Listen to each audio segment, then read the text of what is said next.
and I'm going to share my screen. I'll try and keep track of the chat if there are questions, but I also unmuted everybody. So if you have noise in your background, please mute yourself. Otherwise, you're welcome to ask questions as we go along. And really, this is Yom Yun model, so we're really just reading together. I have really two tshuvot I want to read. One of them is by the Rabbi Yaakov Meir Padua of Brisk. He'll date himself in a moment. And the other is going to be a response by the Divrei Malkiel. There are a lot of tshuvot about Kitniyot, and so it was my fault. A lot of tshuvot about Kitniyot and Pesach, and right, a lot of them are recorded in the Sechemed. I'm not interested right now, except as it relates to this tshuva, in the question of chametz on Pesach, Kitniyot on Pesach. I'm only interested in the way in which these tshuvot approach it, for the question of how they approach crisis halakhah specifically, and more broadly for the question of how they approach the issue of how we relate to economic distinctions in a time of crisis, and specifically what happens if you have a crisis that affects the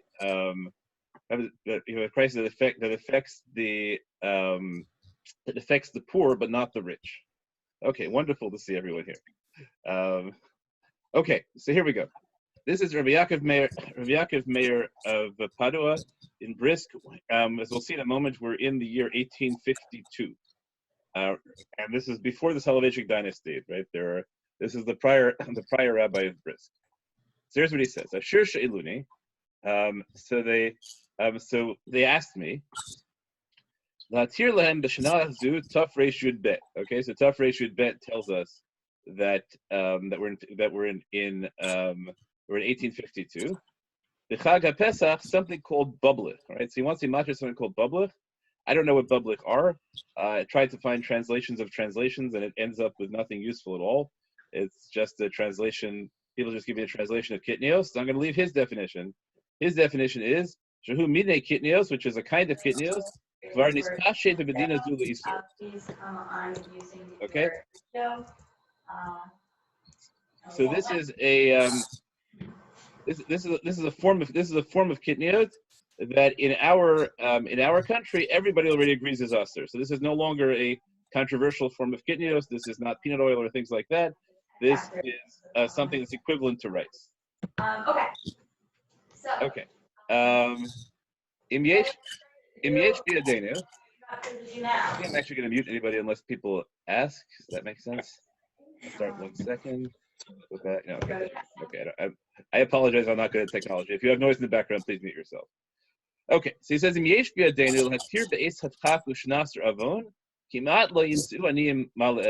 the question is, do we have the capacity to matter this form of kitniyot specifically, bublech, in a time of pressure, and shnat ravon, a time of famine? Now, this is 3 years after the end of the Irish potato famine, but apparently potatoes were difficult to reach to where he was also. So it's almost impossible for the poor people to find enough to eat. Almost impossible. He doesn't say they're starving. Literally, it's almost impossible. Okay, so he says, so here is what I think. What I think about it. He says, Hagam diminyanim elu latir minhag shenahagul isur. Even though in these matters, when it comes to permitting a custom that has been adopted lisur,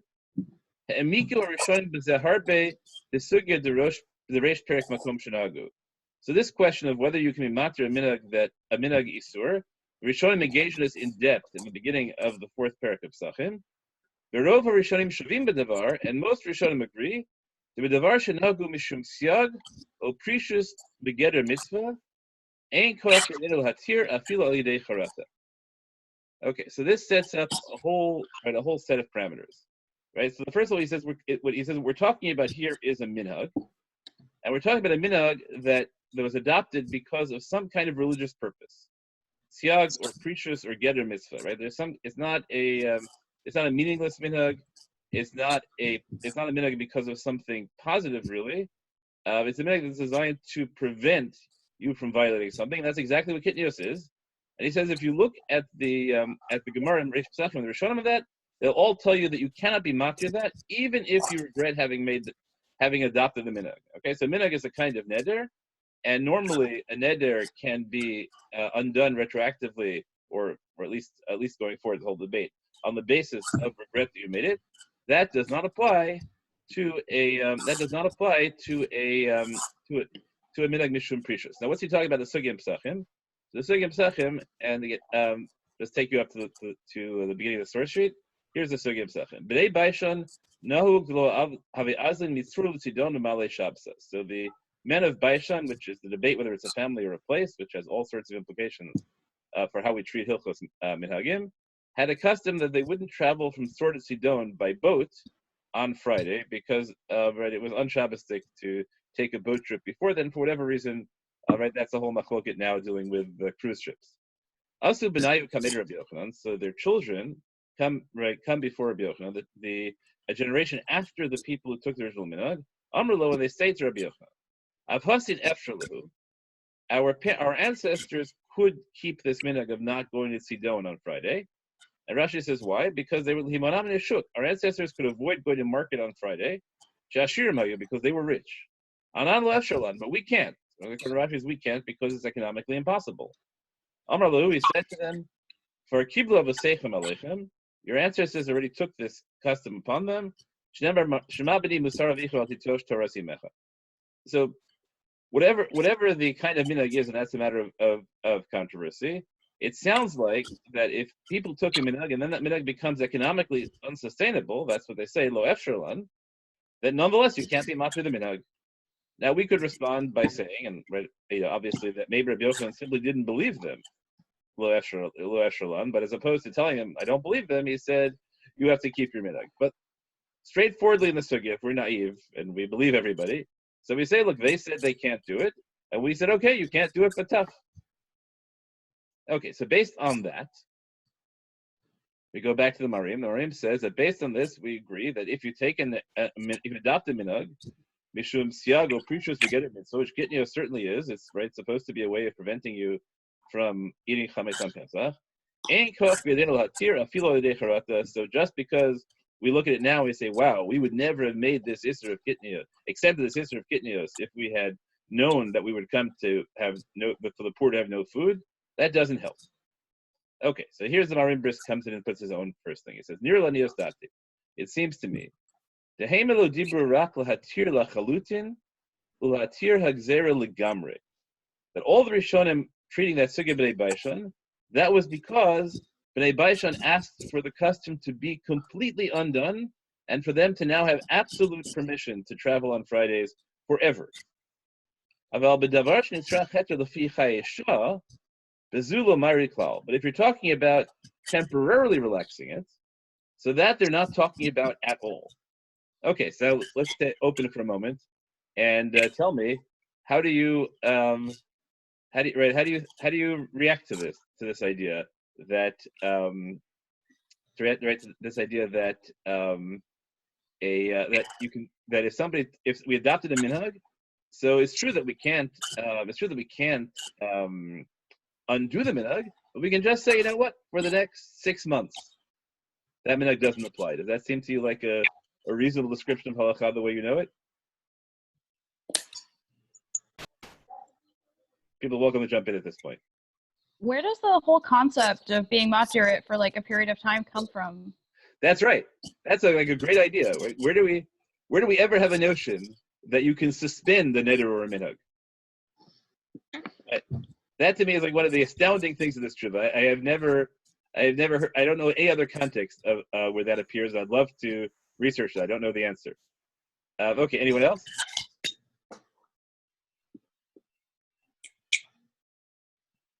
I'm not hearing anybody. Okay, we'll go on then. I apologize, I'm not, and let's see if I can figure it out. He doesn't seem to spell out like how severe the need needs to be either, which seems like it can be arbitrarily suspended by fiat, and he doesn't give any limit to extensions either. Well, that's true also, right? He doesn't give you any parameters right now. Right, he's giving you the parameters of where he is. What he's in is Esat Chakish Nasr Avon Kimat Li'Insonim Malechol. He hasn't Yeah, told but he you what doesn't he's say that about doing. what you're supposed to do. That's right. He just tells you what his parameters are, and then he tells you that he thinks that the sugya which says that you can't undo things on the basis of economic need, you can't do a minhag on the basis of economic need, is only talking about permanent elimination and not talking about suspension. He doesn't tell you. He doesn't tell you now what he's going to do, but he seems to have created the category of the sort of horas shah and minhag, in a sense, which I'm not aware of anyone else ever developing. So I'm fascinated by it. Okay. But also, like, just looking at the Gemara, is it like if it were really the case that we would allow for just temporary suspension? If the whole reason why they're asking to go to the place is because their ancestors were rich and we're poor, couldn't they just say, like, can we suspend it for the amount of time until we get money again, and then, like, that would work? Yeah, I don't think it's just. I don't. If I understood the question properly, I'm sorry. I'm going to plug in your phone now because I didn't hear well. If I understood the question properly, I think what he's saying is that you can suspend it. A rolling suspension, right? Let's suspend it for for a week. You might do it the way we're doing it now, like say that for a week we have to for a week we have to suspend it, and then afterwards we'll reevaluate week by week. I have no idea.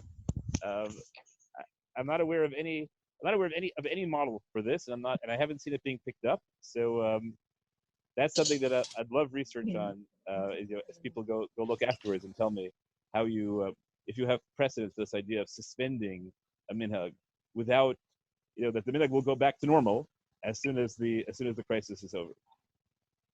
Okay. It doesn't seem to make a distinction here between like how frequently the minhag is going to come into play.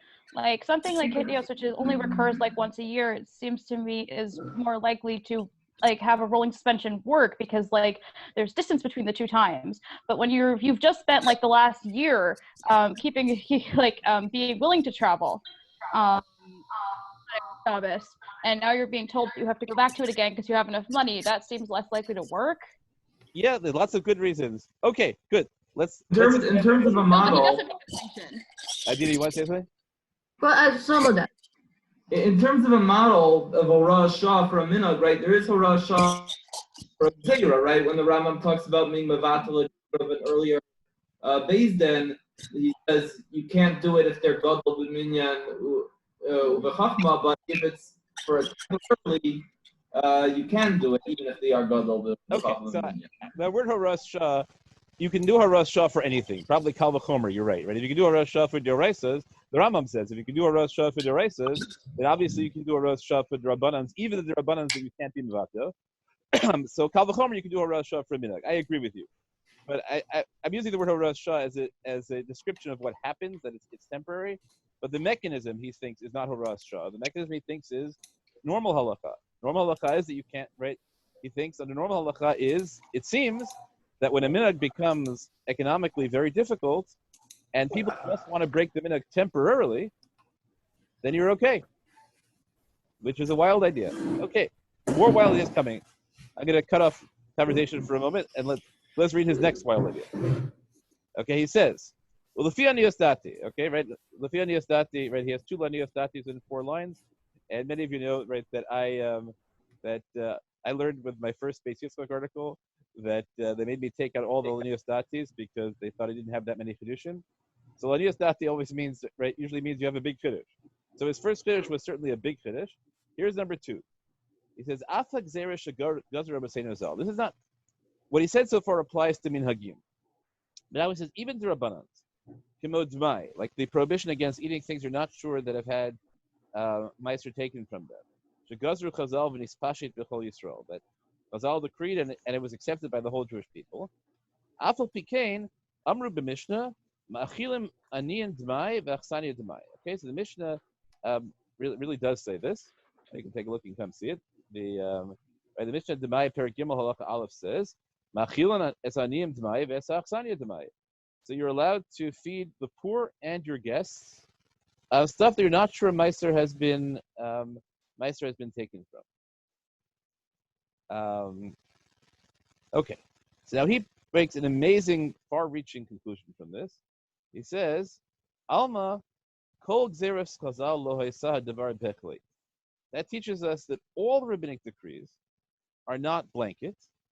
Rak lefi tzarech sha'am rinan al zeh lo haisa gzera. But when it seems like the decree of chazal is counterproductive, right? There's a need to relax it.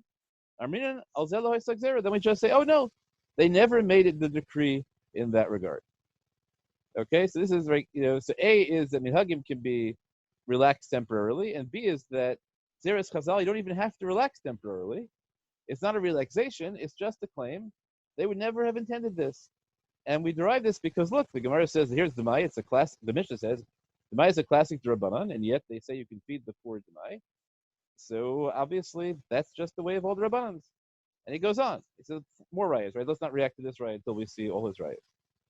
Me'od matzid b'mishnah erevin, dalad varim patru b'machane, including the tilas yadayim erev chatzera. So the four things that we exempt you from when you're in an army camp, including the tilas yadayim and erev chatzeros. Af shahisa takana shlomo. Now, right, these are takanos of, or at least erev chatzeros is the takana of Shlomo.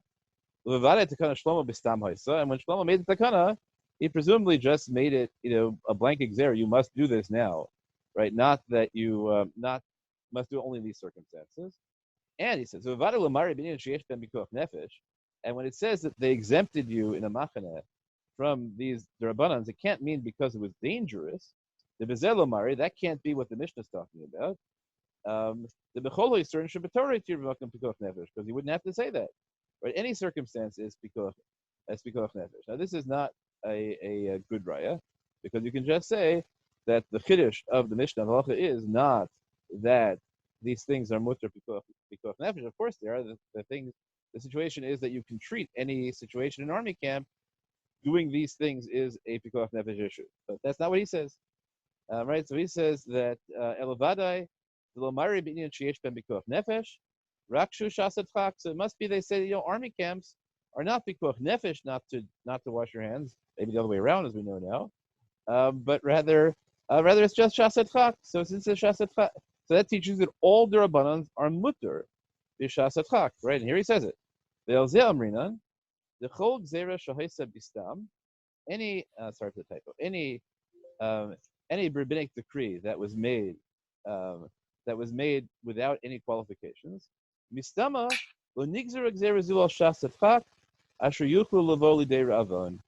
Right. So the simplest thing is that this gzera was not made for difficult circumstances, which could bring you to hunger, ushar mechalom chas v'shalom, or other kinds of difficulties. Okay, so how do you react to this? Right, here's the claim broader. Right, this is not a temporary suspension. This is a fundamental claim that all derabbanans are built with a loophole. The loophole is that if you get to situations of shasat chak, they never made the gzera. So let's take comments on that.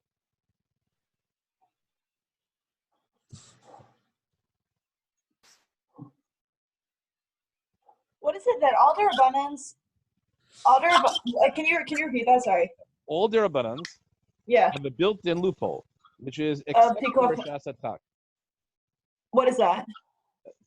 Pressured circumstances, difficult circumstances. Okay. We haven't So defined it yet. Less than danger to life. Less than pikuach nefesh. Less than pikuach nefesh, right? The pikuach nefesh is obvious, but we take a bunch of cases that where the Gemara specifically made exceptions for pikuach nefesh, and we say those are the generality. Whenever you hit a circumstance like that, then of course it's right. Then everything is relaxed, which is wild. Well, I mean, less than, but it's interesting. It's interesting that it's derabanan and minhagim. Now we're saying that that can be relaxed, but we haven't talked about deraita. That's true. Because he's only talking about kitniyot. Because we're only talking about kitniyot. He doesn't need to get the right. He's only talking about kitniyot, and he has a situation which is very hard for the poor, but it's not a starvation situation. It's just very hard. You could predict that maybe in the future, if you don't allow this, but Pesach only lasts 8 days. So right. No one's dying of starvation. there's enough food. There just isn't enough Pesach food because because the normal form of kitnios aren't available easily. And they're not okay. So I guess a couple questions. Like one, Kitniyot, we're talking about we're talking about we're not talking about Spartam, obviously. Because Right. Kitniyot, it's like debatable. So it's a minhag, exactly. I guess it's a minhag. And they're not saying like dafka eat chametz. You know, like if it's so difficult, like why not just eat chametz if things are so difficult? Right. They're not because chametz is deraisa. Nobody Because suggests. chametz is deraisa. Right? Is he also going to tell people that they can go to work on Shabbos to earn more money if like they only do Malacha D'Rabbanan? Well, that's a really interesting question. Whether all D'Rabbanans will be the same. You want the banana? Well, the inclusion of Erev Chatzeros and like B'Tzilas Yadayim seems to and Demai like seems to be pretty far-reaching. It could be. It could be. What? That is yesterday evening. Which side? Yeah. But Mary Jane. Okay. What's that? Avram, I need you to mute yourself, please. Night. What's that rain yesterday? Yeah, they didn't come to pick it up. Oh, okay. Okay. What do I do with this? That is for lunch. Leave it. Hang on one sec. Okay, I'm gonna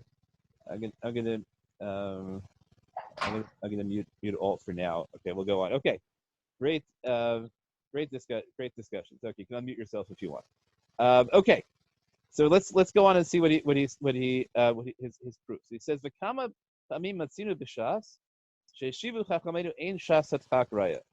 He says we found several places in Shas where somebody, it's almost always Rabbi Yehuda, tries to bring a proof from a specific circumstance, and he says, once upon a time we did this. Right, the classic example that we'll see later in this year is that they allowed using very, very dried out lulavim, but there are a whole bunch of cases, and the Chachamim responds to Rabbi Yehuda, "Ain't shasat chak raya." Okay, they did it in shasat chak raya.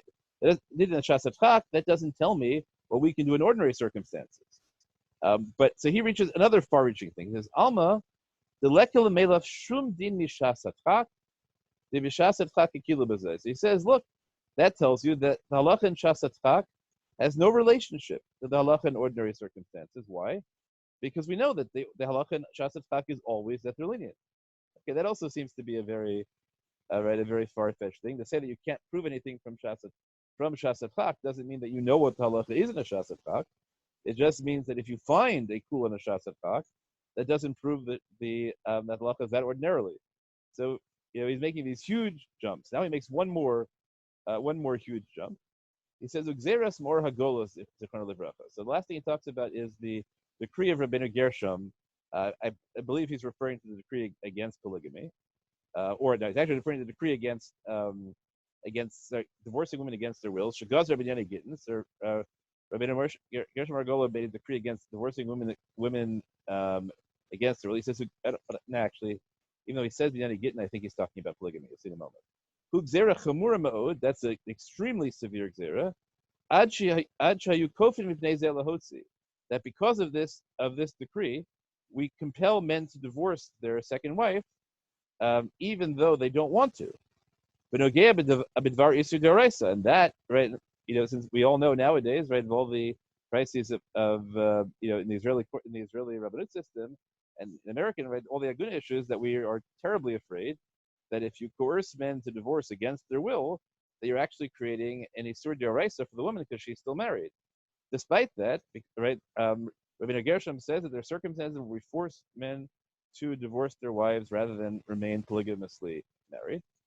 The Afal Pikain, and even though this is such a severe decree that we're willing to enforce it even at the risk of an isur d'oraisa of adultery, Afal Pikain amru zichron livracha shelo b'chol makom gazar gzera zu. But but our sages, not here's Amru Zal can't be Chazal, can't be the sage of the Talmud. Rabbeinu Gershom is post-Talmudic, but our ancestral poskim have said that not everywhere lo b'chol makom gozer gzerazu. He didn't make it in every cases, but davar talui b'chachmei darot lakel b'makom atzara, and the gzer of Rabbeinu Gershom can be relaxed in circumstances where it's absolutely necessary. Classic cases where the right, I forget this, where one wife, the first wife, goes completely insane and is no longer capable of maintaining any kind of relationship. I think it should be v'chein tomer bekan. I don't think it's the chitema. Bekan nami nomar kain. We'll say the same here. Kevan shadavar hu shasat chak. So here too, since Kitniyot is called a shasat chak, it's a difficult circumstance. But he says, no, sorry, it should have been the chitema, right? So if you're going to say, okay, let's say the same thing here. It's a shasat chak. V'nema, let's say, dafka la'aniyim she'ein lahem davar acher le'echol. So here's the part of the trivia that I really love and I want to share with you. Let's say it's only the poor people who have nothing else to eat. We can allow kitnios for them.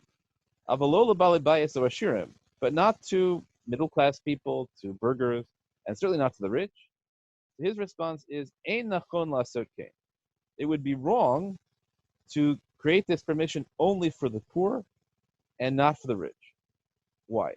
For number one, he says, okay, now here he may be pulling out something that undermines the meaning of the whole truth. You have to decide how much this undercuts the whole truth. He says, Ki be'emes misad etzem hadavar ein bo shum drora de'isura klal.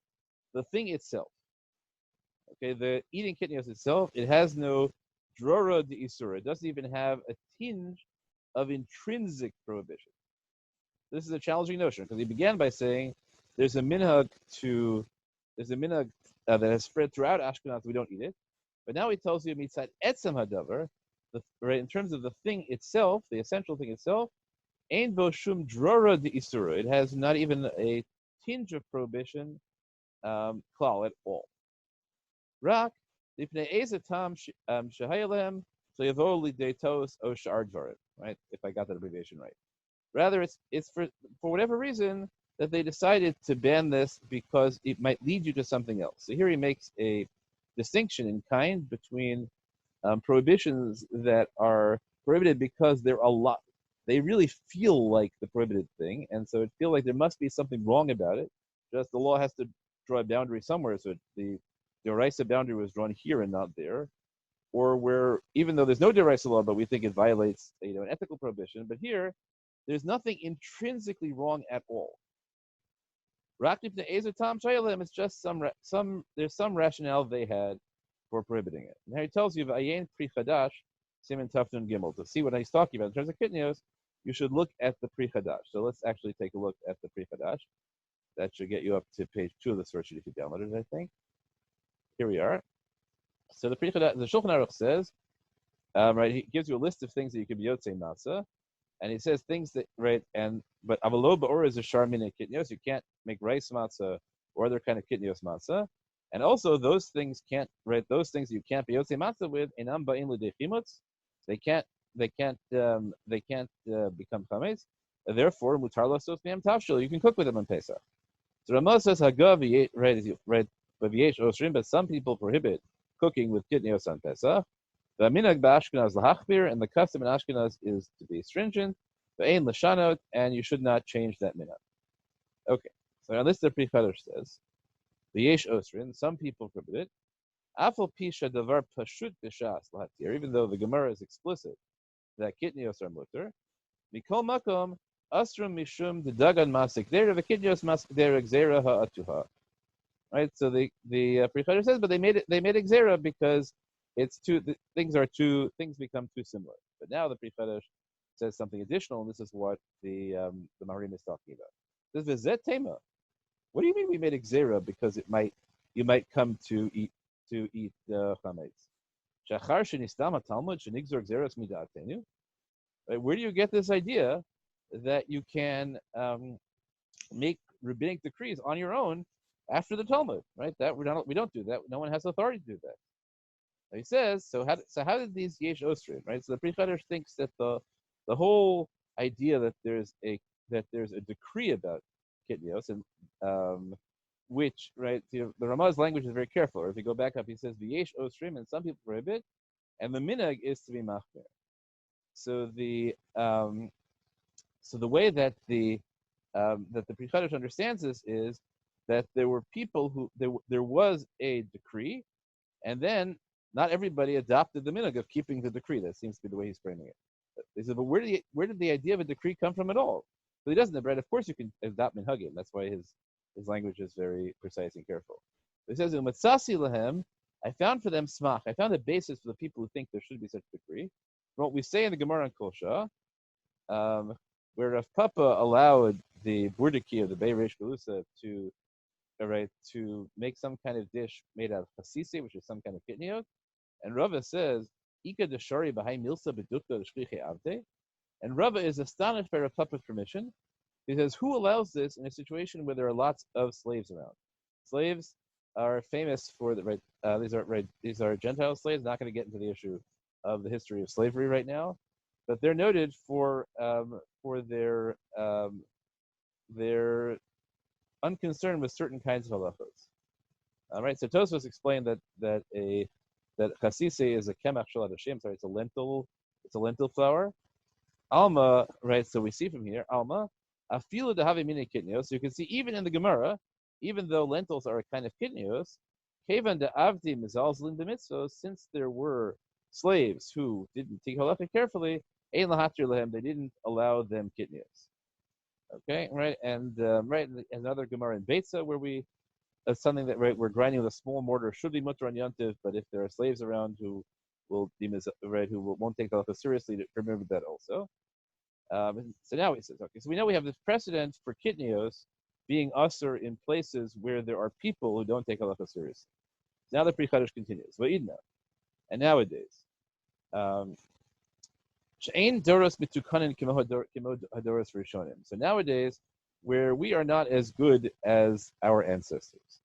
How do we know we're not as good as our ancestors? So that that is part of what Norman Lamb famously calls the degeneration theory. That distance from Sinai, whatever you want to call that, we all descend. The counter, right? There are lots of counter positions, right? Part of the problem is if we think that the arc of the universe bends toward Geula, so if we always degenerate, unless you think that the universe is a circle, that doesn't work very well. You try the approach of let's be as bad as possible to bring Mashiach if Mashiach comes, right? Obviously, there's deep problems with the notion that we get worse and worse. Love talking about the Netziv and the Tzos. Both say that we get worse and worse spiritually, but the way that the world functions is that you have to develop compensatory attributes. So we're much smarter than they were because we need to be sharper analytically to make up for our lack of spiritual intuition. Be that as it may, the Pri Chadash says, but nowadays, we are not as good as our ancestors. And as Tosfos writes that Rabbeinu Tam wrote to the people of Babylon, B'nai Baskran and B'nai Torah, which is a Gemara we're talking about, which says that there are about 10 B'nai Torah. So we see that even in the times of the Tosafos, Rabbeinu Tam thought that his generation was not up to previous generation standards. Therefore, he says, L'fichach yesh litzvos le'asor kol mini dedami ledagan mishum demechlaf lu dedagan. Okay, so the Pri Chadash, who's a Sephardi, right, says that maybe what we can say is that nowadays we always live in a culture which is similar to the time of Chazal, to the places in the time of Chazal where there were lots of avadim around, and therefore we can prohibit everything that is similar to grain because it's easy to confuse with grain, just like they prohibited for those sorts of cultures. But the Pri Chadash says truthfully, but this is not our minhag except for rice, right? Because he says once upon a time we checked rice 3 times and nonetheless we found a wheat in it, and from that day on we never ate it on Pesach. Okay, so what that does, right, for us, I just want the citation of the Pri Chadash by the Marim says that Kitniyos is a particularly weak kind of zera because it's a post-Talmudic. We really don't know what it is, and so he frames it as it's something which there's absolutely no intrinsic prohibition about at all. It's just something, if the Pri Chadash is right, that we say that we treat it as prohibited. Maybe we even adopt the custom of prohibiting it, but only ironically because we think we're so bad that therefore we become so frum. If we thought we were frum, then we wouldn't have to not keep getting it. So or some kind of situation where we all decide, each of us decides that we're going to be so frum because our neighbors are really not B'nai Torah. So we have to keep kitniyos because if we don't keep kitniyos, they're going to eat chametz. It's a very odd Pri Chadash. Okay, so now let's bring it back to where we are Right. So since a lot of people have come in late, so let's summarize where we are. The Marim Mibrisk in 1852 is addressing a circumstance where on Pesach, one of the standard forms of Kitniyot is not available, and therefore the poor will have a lot of trouble having food for Pesach. It's not Pikuach Nefesh, because the worst it's going to last is 8 days, and there is food available. And it's not right. There is apparently enough matzah. He's not worried about that, but we're worried about the side dishes. And the question is whether to be matir or not. So he's argued that one can be matir, A, because you can suspend minhagim b'shas hachak, even though you can't be matir them, and B, because all the rabbanans are mutter b'shas hachak, right? Those are very extreme circumstances. And now he says, okay, but let's say, even if we agree that it's mutter, let's say that it's only mutter for the people who will otherwise be hungry because they can't, right? Namely for the poor. So he says that's wrong. Now, why is it wrong? He says because first of all, Kitniyot is not really usher intrinsically anyway at all. That's what we just went to the Chadash. Now he says, if we're going to permit Kitniyot for the poor and not the rich, then they're not going to be happy. Why? Ki yomru ika isura b'davar. So now here the grammar is very challenging. He says people will say, I don't know, sorry, I keep on not getting the right screen. They'll say ika isura b'davar. There is a prohibition in the matter. And those people it was permitted because of tzchak. So it's not clear. There are two ways of understanding it. One way of understanding it is that the poor will say to themselves, we're really eating things that are usher.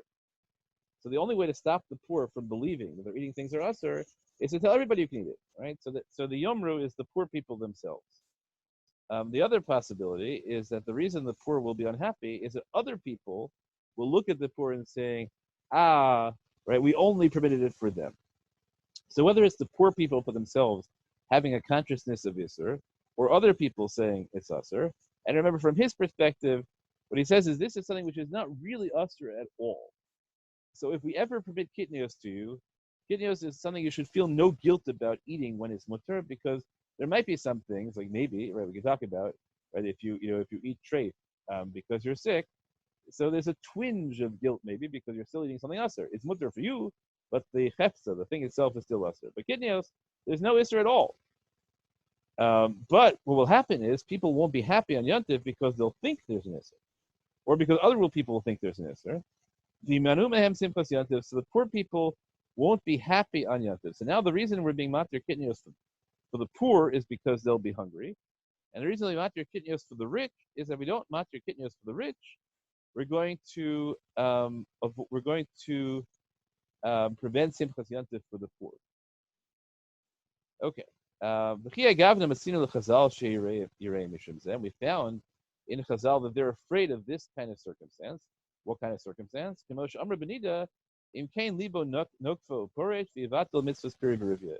we create certain kind of requirements for checking whether women are menstruating during the act itself or immediately after the act, so then people will be afraid that the act itself was prohibited. So we're going to prevent people from right, so grooms are going to avoid fulfilling purivu. Okay, now that's a really extreme circumstance because purivu is a really huge thing. And secondly, what they're saying explicitly there is they chose not to make gzera because people will be afraid and therefore not carry out something that's mutter. Right, it's not even about happiness; it's about that they won't do it at all. So moving from a case where people won't do something at all, he moves to a case where people will be unhappy about it. And moving from a case where they choose not to make the gzera, he moves to a situation where we say the gzera they made doesn't apply. And he moves from Puri Verivia to Simchas Yontif. Those are all huge jumps.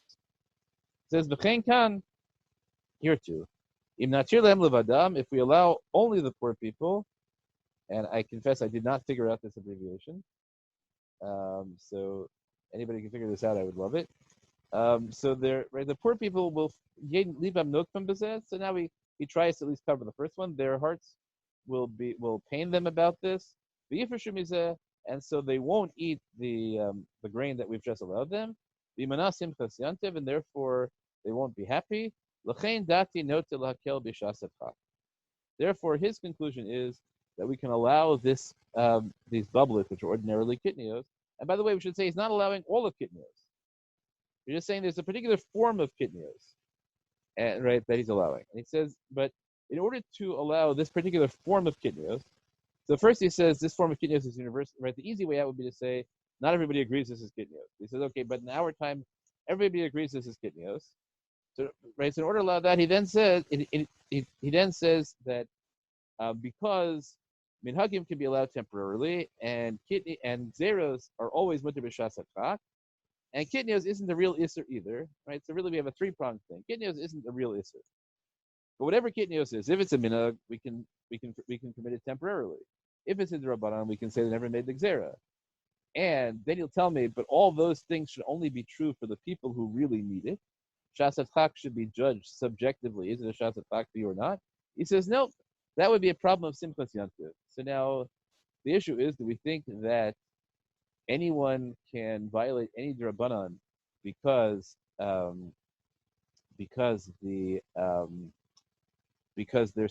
someone else's simchas yantiv is going to be harmed? That's a huge jump as well. That we could talk about, right? All the circumstances, right? We certainly now are living in a shas halakhah. So what sorts of things can we do and can we not do? So let's say, for example, this tshuva I think could have been used, maybe should have been used. I don't want to talk at great length now about the psak that allowed or encouraged Megillah via Zoom, but some of you may know that I wrote a piece which argued that the psak was the original report of the psak was very loosely phrased. That really it should have been phrased as, if you have no choice but to hear a Zoom Megillah, then you might as well hear a Zoom Megillah because maybe you're Yotzei.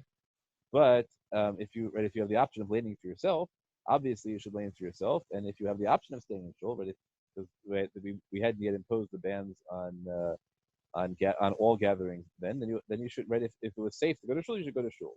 But one could have said, what one could have said was that.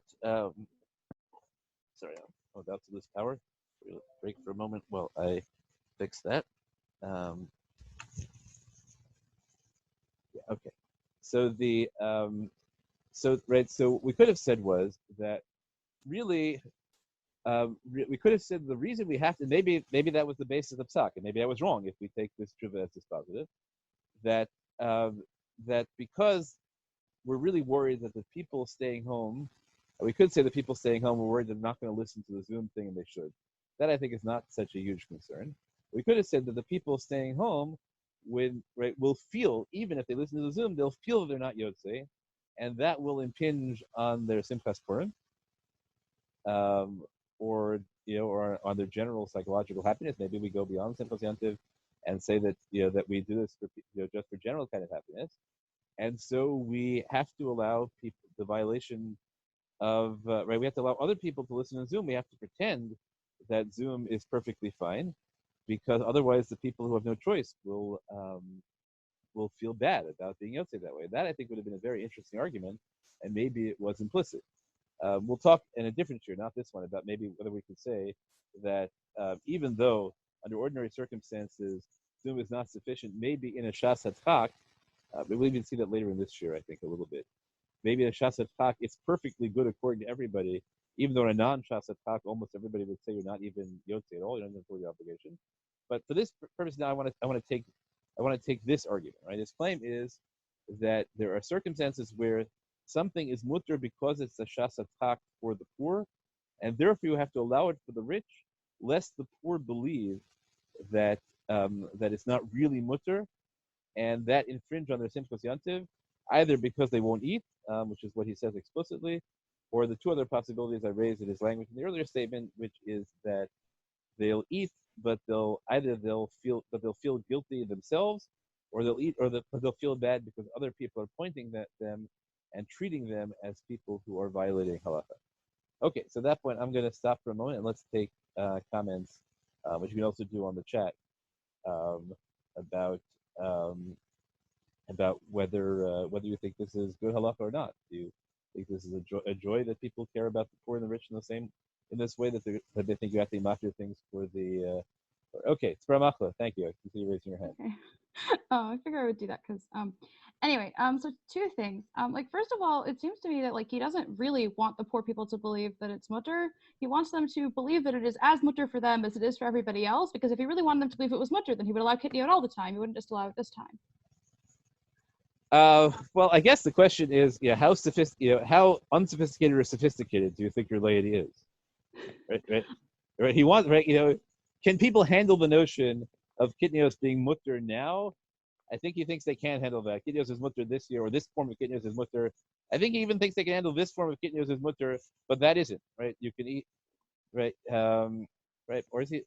Yeah, I think, but I think he even thinks people can handle that. But what he doesn't think people can handle is it's mutter for you and not for you. So according to this, what I don't understand is like, according to this, like, why didn't Chazal say that everybody could eat tamai and that everybody could, like, buy later of Chatzeris when they were at war? Like, you don't want the soldiers to be unwilling to do these things because that's bad. That's like a national emergency. That's even worse. So the tamai is a really great case because that's also poor, right? So you wanted to have fun, you could claim that's why they printed Achsanya, even though the argument for Achsanya is really weak. But they had to put an exception other than the poor in, so the poor would understand that it was really mutter for them. It's a fair question, or it could be that people can deal with permanent categories but not temporary categories. The poor know that Dmai is always mutter for them, although that's not really true if you look at the Mishnah. It's only mutter for them if this is all they have to eat, or if they actually get to have enough food to take home and they have to take meiser from it. Right, so yeah,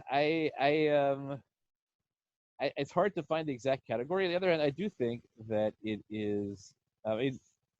We talk about this often, right? That in our family, that certain members of our family had lots of trouble when, with the idea that the halacha might be different in terms of kashrus, right? That I might say that's that you go ahead and use it if you're poor and you're talking about a very expensive appliance, whereas the rich person might say go give it to somebody poor. And right, and and you have to buy a new one. So it's a really interesting question whether he's right psychologically. There's something about this, the one-time heter for the poor, that creates a psychological dissonance in a way that other kinds of shuvot don't. Okay, anybody else have comments? Hello. I'm not on video. Hi, it's Tovia. Your name is up there. Oh, excellent, wonderful. So I wanted to say that is it possible that because I understand that halacha has certain like hard lines for what is defined as poor and what is defined as not poor, but I think that especially in this case, we're not really thinking in terms of those hard lines of exactly what your income is, but the idea of being poor is something which is very nebulous, right? So like a person who barely makes ends meet, but has enough food to put on the table, so are they poor? And so I think that because we want to throw as wide of a net as possible and make sure that no one, right, who we think is poor but doesn't think of themselves as poor, so that they don't end up being too machmir. So that's why we might sort of have a low plug kind of attitude. So that's a great idea. We'll see that showing up in the response, I think. If we get to that, the response is much longer than the original. The idea that that he's not really worried about making the poor feel bad. He's worried about the marginal people who don't want to think of themselves as poor. Right. Right. I think that's a really interesting notion. He doesn't frame it that way. Okay, I want to call your attention to. We're not going to do it now, but I want to call your attention to another tshuva that you can download from the website if you search school, which is a tshuva of Rav David Tzvi Hoffman, the Melamed Lahoil, which talks about a very similar circumstance where he's dealing with the question of whether you allow children to attend public school on Shabbos in Germany. And he says in that case that if you say that you can only go to school, obviously not writing, right? If you say that you can go to school on Shabbos but not write to the poor but not the rich, so then the rich obviously will hire tutors, and the poor there won't be enough. The poor kids will be isolated, and they won't have the strength to resist the pressure to write. So he ends up telling the rich people in Germany that they have to send their kids to public school in order to provide emotional support for the poor kids who have no choice but to go to public school because they'll fail if they don't go to class because they can't afford to hire tutors. So when I read this truma, that immediately struck me as a parallel. I went through Observance Yafin quickly, and I did not see any reference to it, so I don't. Right, and I've always loved, and my wife has always loved that tshuva.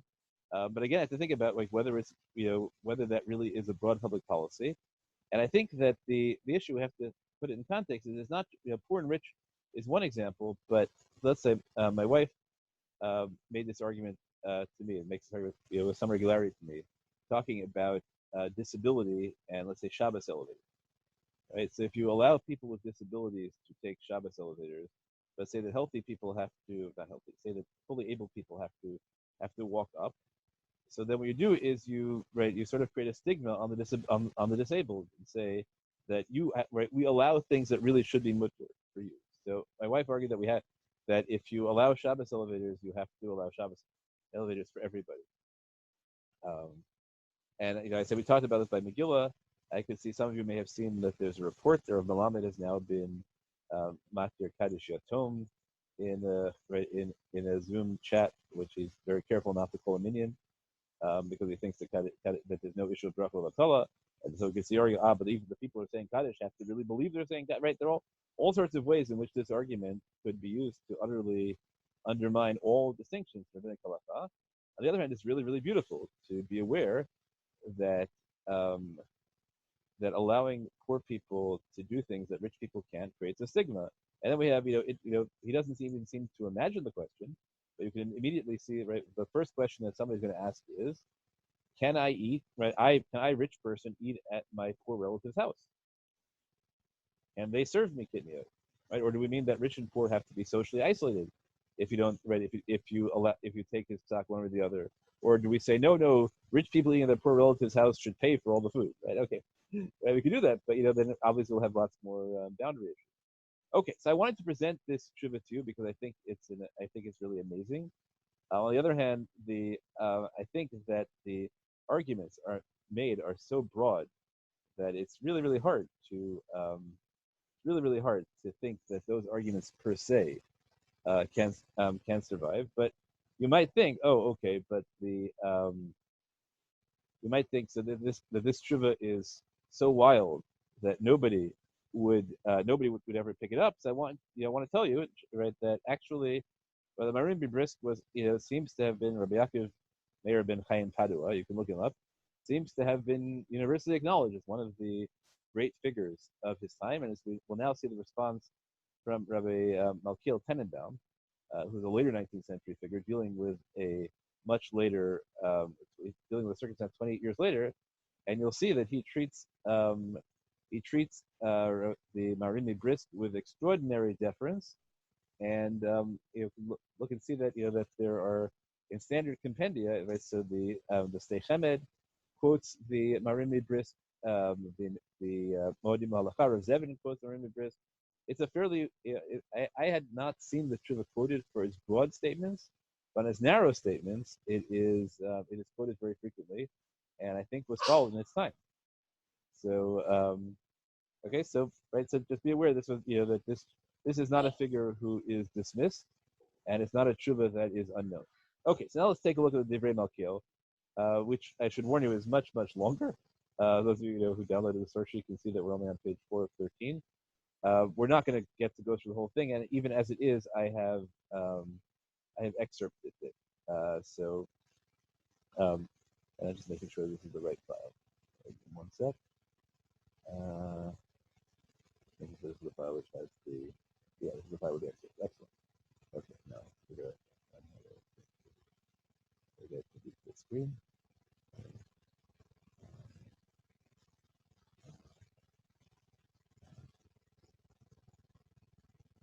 Yeah, there we go. Okay, so let's do the Divrei Malkiel, and that's right. That's really the two tshuva I want to do in this year, being aware that we'll have to skip the Divrei Melchiel, but it's not anywhere near as short. Okay, so he tells you, right, we're in Beis Nisan, right? So it's going to have a Pesach Shalosh Tav Reish Mem. Right, Tav Reish Mem is 5640. So now we are in 1880, right, as opposed to 1852 in the town of Adki, I guess. Okay.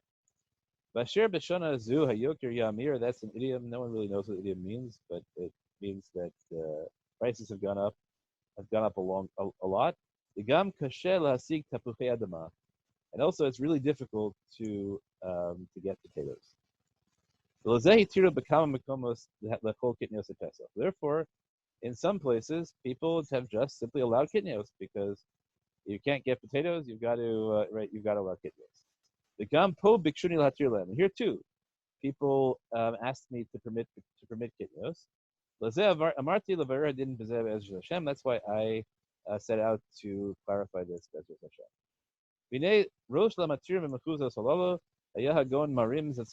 He says the head of the people who are not their kitnios in our areas, that's the marim bris, the tshuva we just saw. I wonder if from this you can get the idea that the marim bris actually allowed kitnios fully in other years, and the tshuva is just an example, or whether he just means look at his tshuva and you'll see it. I think the latter, but it'll be interesting to know the former. So let's go through his rayas in order. So his first reason there is so this is not actually his first raya. The first thing the Maharim Brisk did was treating kitnios as a minhag and saying that you're allowed to suspend minhagim temporarily, although not permanently, because of a shas atrak, which I thought was an astounding idea. That again, I'm hoping that many of you will email me sources afterwards for that idea. The Divrei Melchiel, it seems right now, is not even going to relate to that. He just skips that and goes straight to the claim, which is also very wild, at least as sources, that Chazal never made decrees absolutely. They were always intended to be relaxable in accordance with the needs of the hour. Right? Right? So it should have been, sorry, my fault again. I should have probably have done the line like this. Right? They never behaflate. Rak lefi tzarach shah amrinan shal zeh lo hexek zera. But whenever it turns out there's the need of the hour, we should say that the decree was never made in that area. As we allowed the poor and feeding guests demai. Alma de lefi tzarach shah amrinan shel gazrol zeh. Right. So that's in fact what the Maharim Brisk said, and similarly talks about the four things that we permitted in the Machne, even until Hidayim and Erevin or Tekana Shlomo, and certainly Shlomo didn't pull in any exceptions, right? From Machanos, right? It's almost, we say from this, right? This is a correct description of what the Maharim Brisk said. It can't be, the Machne can't be Bikuach Nefesh, because that's obvious. He also quotes the line that where we say in Shasat Chag Raya that you don't bring proof of what the halacha is from circumstances. Alma de Shasat Chag Hikilu. And then he tells you, right, his final example, Xeris Rabbeinu Gershom Eragola, Gam Ken Hikilu, the Tolo Beis Hatzorach, the Das Chachmei Adoros, and they said that whenever it's necessary, whatever the rabbis of the generation think, that's okay. The Gam Lashirim Tzorach Lahatir, and then Maharim Brisk says that you even have to permit this for the rich, so the poor people won't feel nervous about using this heter. Okay, Adkan Torah Dvarav, and that I think is a very fair summary of the Maharim Brisk, with the exception of the argument about minhag, which he doesn't even relate. So here's what he says: V'hein, afki eini ro'ui afla harhera acharei divrei kadosh. He starts off with a statement of great deference. I am not worthy even to think about whether he's wrong. No, right. Whatever the Maharim Brisk says goes. I am a small and significant person. But then, as you're supposed to do in these rabbinic sayings, the whole Torah. Nonetheless, this is Torah. The emes ksivba, the Torah has the word truth in it, and it's supposed to be truth. So you can't, just because you love people and you think that they're much greater than you can't defer if you think something else is true. Asher lozot enev v'amar lanius dati. and therefore I will speak in my own humble opinion, and I watch his rhetoric. After all that rhetoric, ki chalila lomar ken. God forbid anybody should say what he just said. Okay. Now, what is it that he's going to say God forbid about? Is it God forbid about Kitniyot, or God forbid about his broad claims? So he tells you it's about the broad claims. Right? Chalila markain asher gzeres chazal nitnu hakol lefi re'os einei bezdin l'tzerach shah.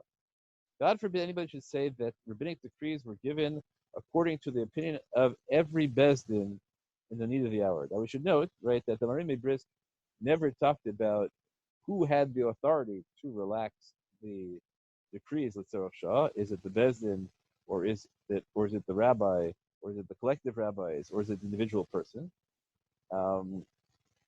Right, and he didn't say whether you have to ask a question whether you get qualified as poor or not.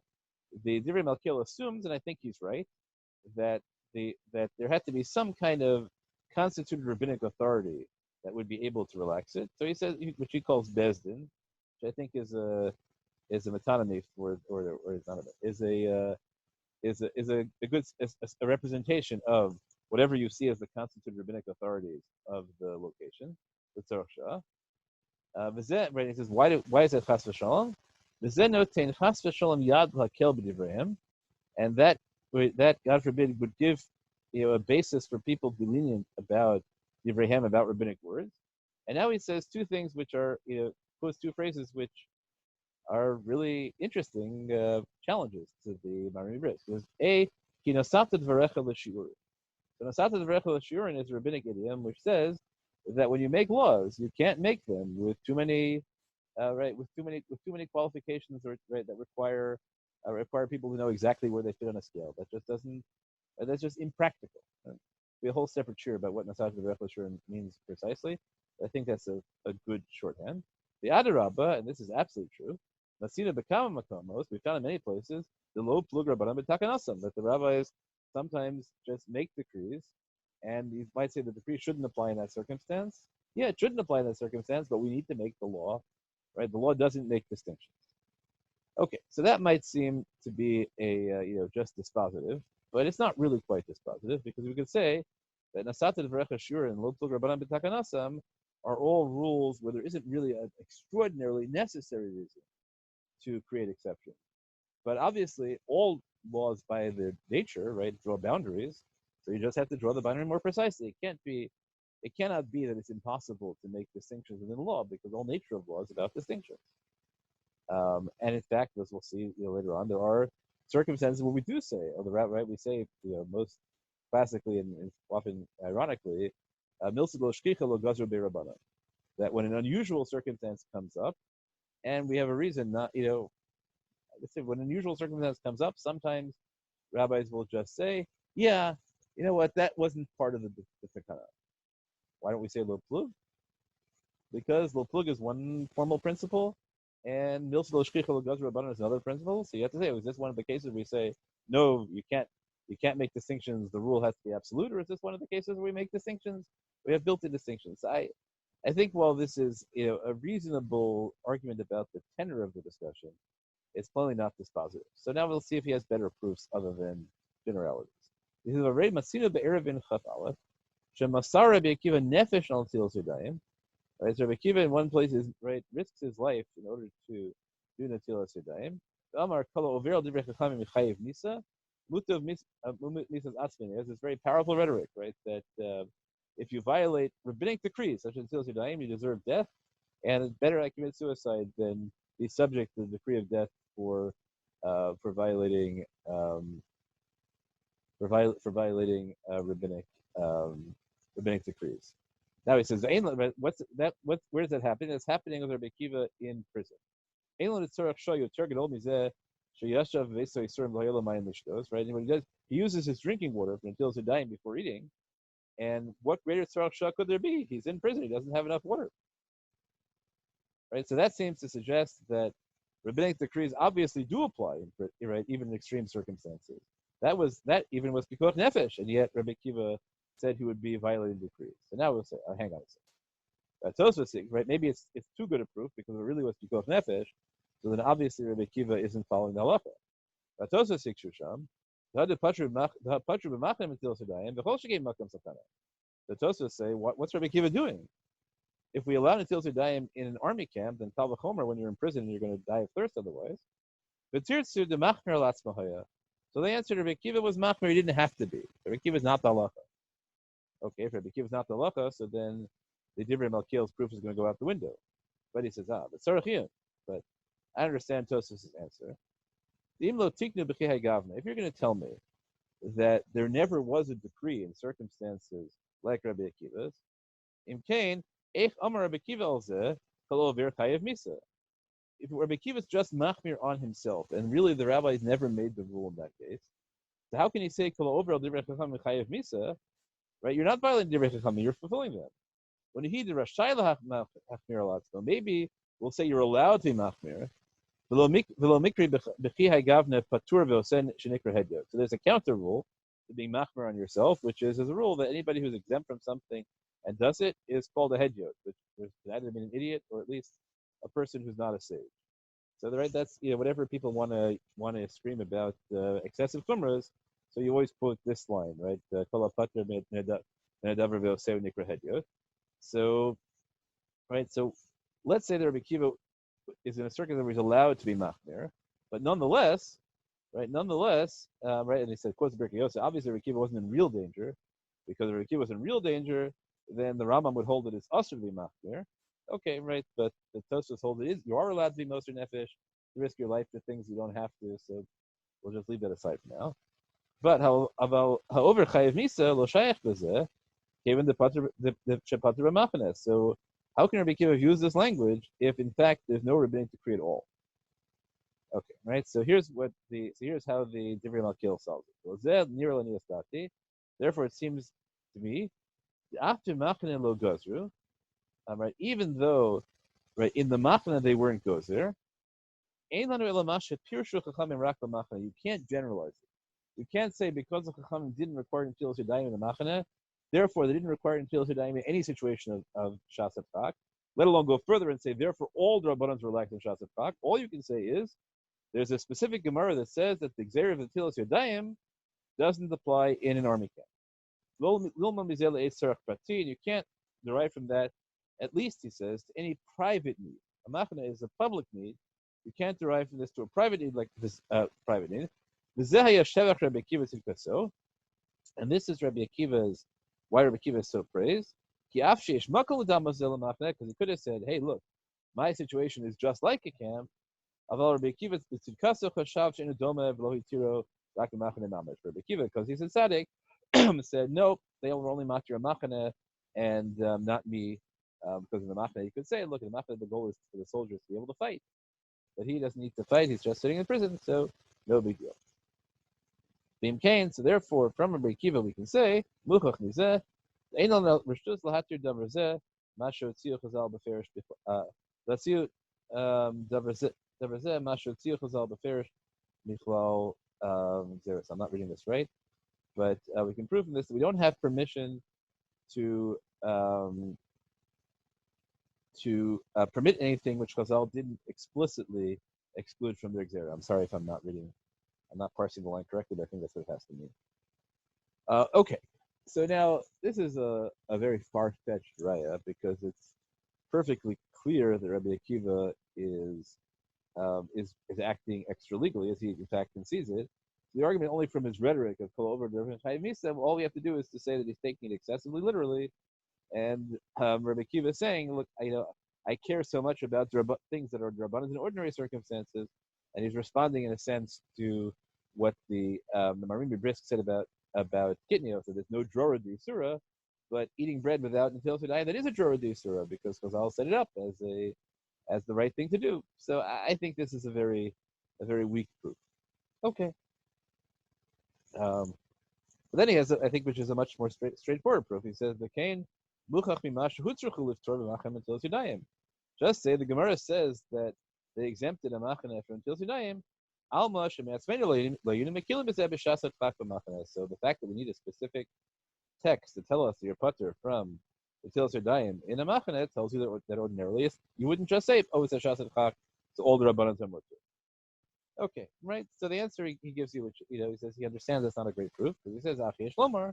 We can say they had to explicitly give you a heter in a camp, afin matzui lehemayim, right, to tell you that it's permitted even if there is water. The cholze patrum until sedayim, lakel atorach me'alan she'atzava, right. So a machane is not really a it's not really a shasatchak always, and they gave you a blanket, a low plug heter in the machane to make it, even though it's not a shasatchak in the same way. Okay, I think the bottom line is, I think, right, so I often talk about the difference between a binyan av and a chiddush. Right, so in Midrash Halakhah, a binyan av is just in Midrash Halakhah, a binyan av is a pasuk that says halacha in one place, and I'm just finding Daniel Schlein lesson. I'm not being successful in typing it, so I'll just tell you.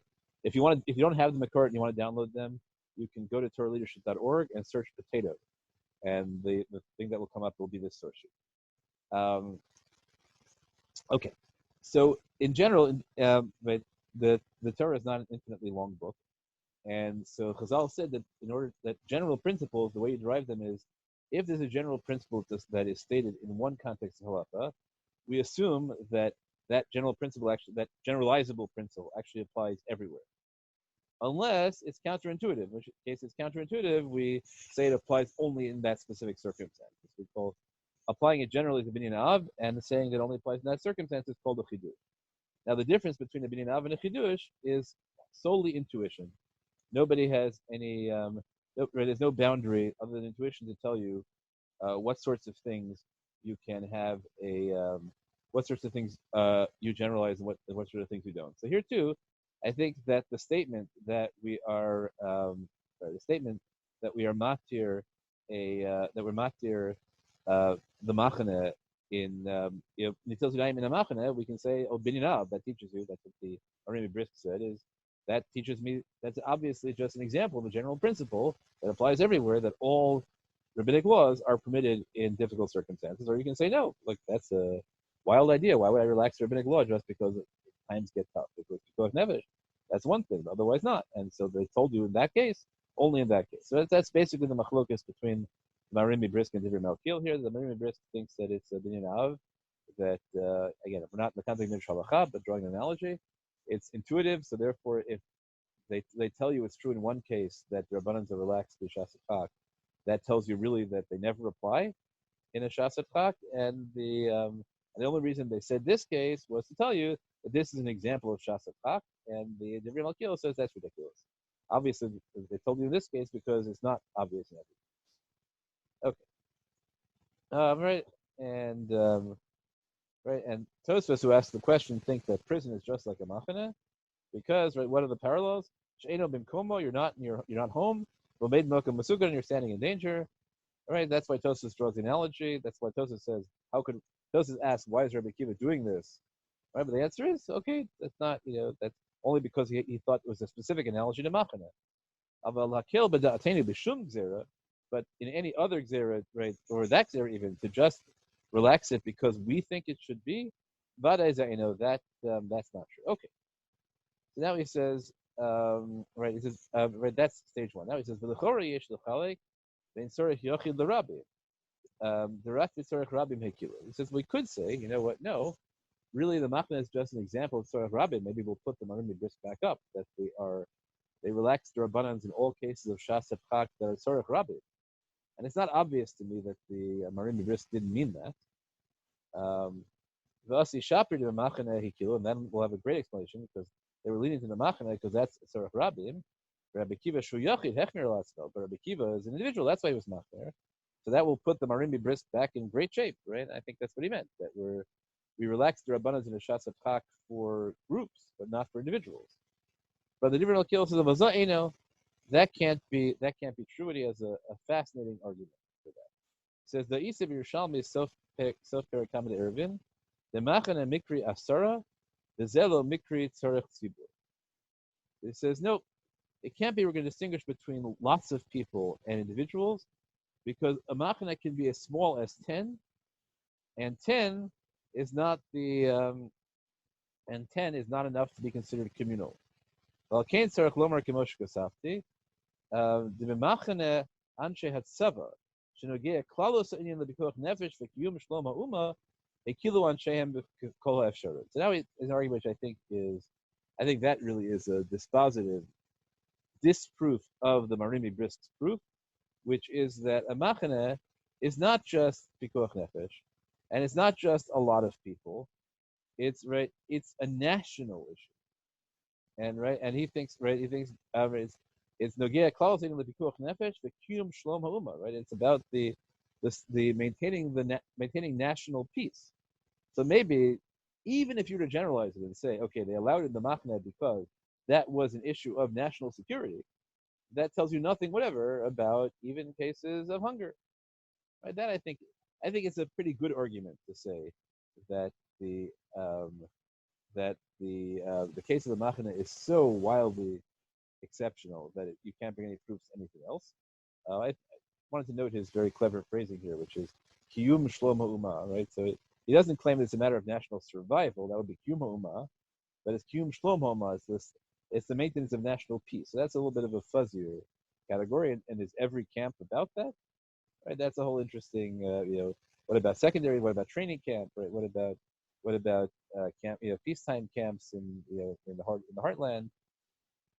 Okay, those are all interesting questions that are basically parallel to the circumstances that are addressed in Israeli army halacha all the time nowadays. Right? What sorts of kulos do we have in the army? And do those kulos apply only in situations where you're on active duty, where you're on duty with the possibility of hostile action, or do they apply? Are there just blanket rules for the army in all circumstances? Okay. And then Can I ask a question? Sure. Go ahead, Tevye.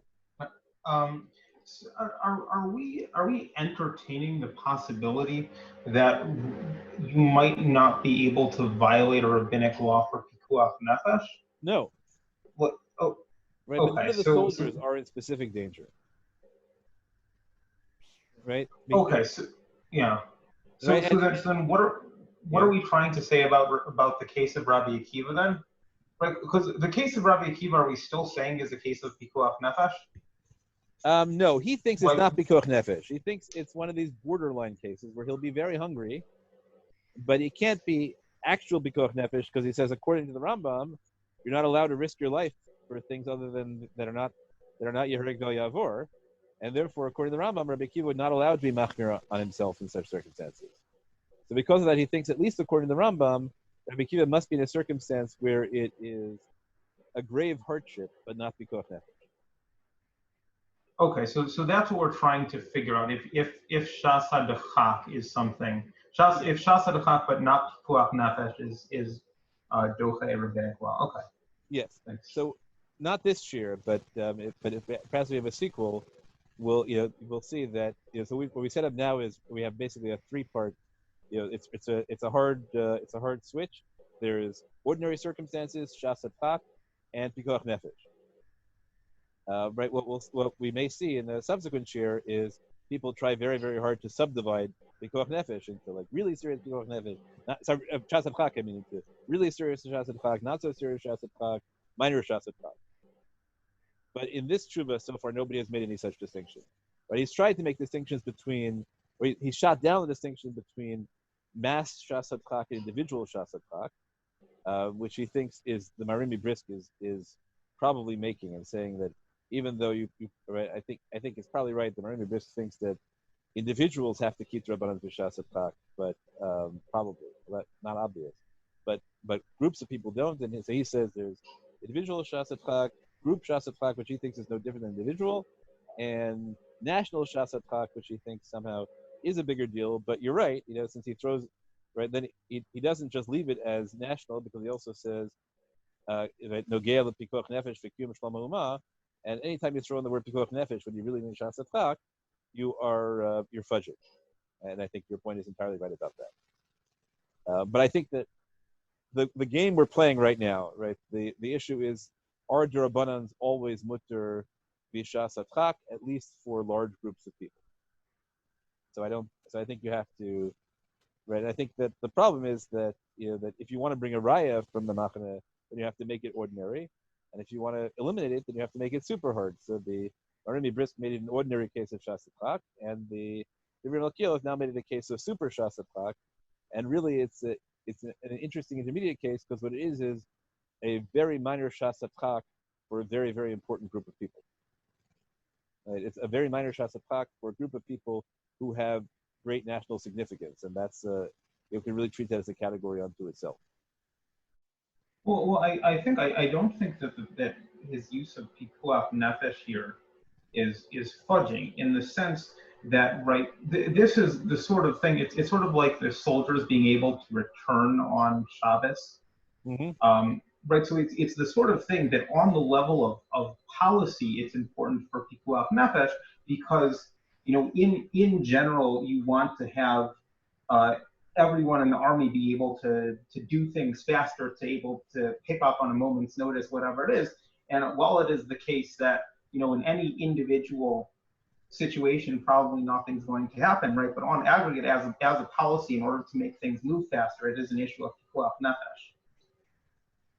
Yes, I think that you're raising a very important issue, which is beyond the scope of this year, but that I think is being raised.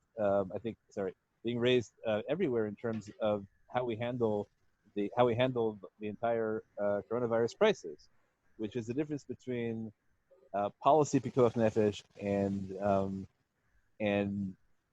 immediate pikuach nefesh, or individual pikuach nefesh and statistical pikuach nefesh.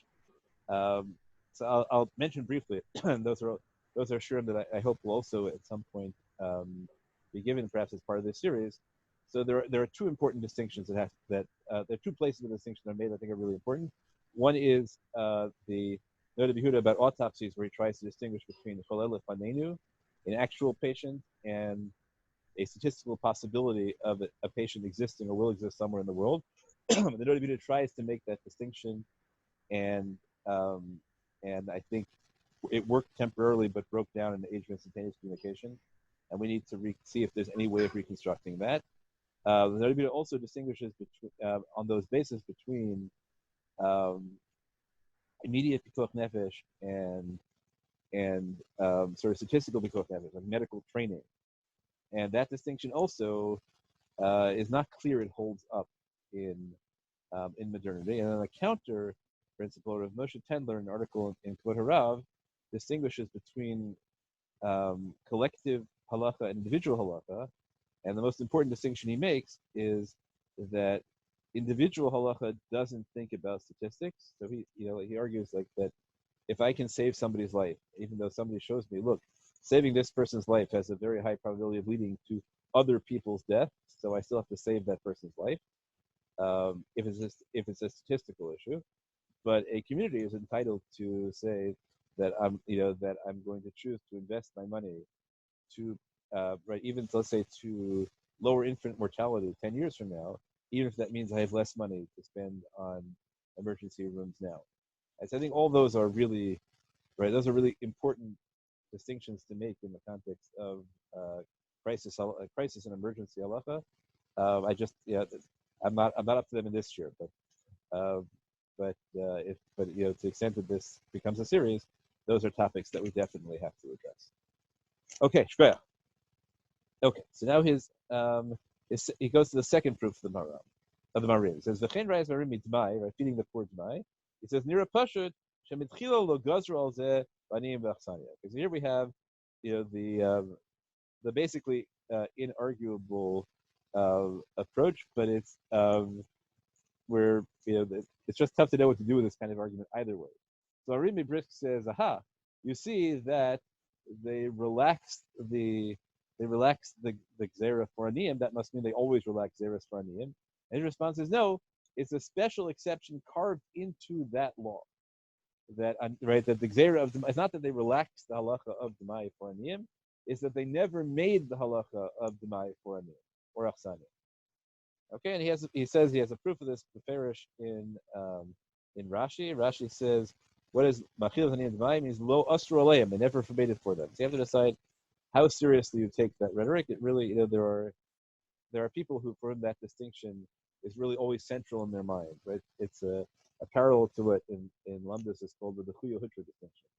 Do we say that in these circumstances the law is pushed aside, but really it's still the law, just as there's an overriding value? Or do we say that in those circumstances the law doesn't exist at all, we call Hutra? So for some people that's always a hugely relevant category. And he says that obviously, he has a category in mind, so he says you can't bring any proof from the poor, because the poor, there never was a decree. And that's entirely different than a case than saying there is a decree, but we're going to relax it. He says the Rashi language implies that way. The Rambam's language implies not that way, so we have to way out of the Rambam. Rashi again implies that way, so you can decide for yourself. What language you think is cooler. Okay, now he has a proof of his own as opposed to going through the Arimbi Brisk's proof. He says in Masina Bevav Kama Daf Pei, there was a particular person described as a chassid. He says Shenagach Milibo, but that should be Sheganach Milibo. I'm sorry for the typo. I don't think that's my typo. It's very odd. Probably the original thing. He cries out from his heart. He moans from his heart. I mean, he has a serious health condition, and so he ties a goat to his bed, and he wants to suckle from it directly on Shabbos. And Chazal say Malach Hamavis B'nit V'Veiso Sholzeh, that the angel of death is in his house because he's violating the Rabbanos. They say, look, this person obviously has a very serious health condition. He's goneach milibo. So obviously this is a shas chak. Obviously it wasn't sakana, because if it was sakana, they wouldn't have yelled at him. So here we have a classic example of a shas chak that is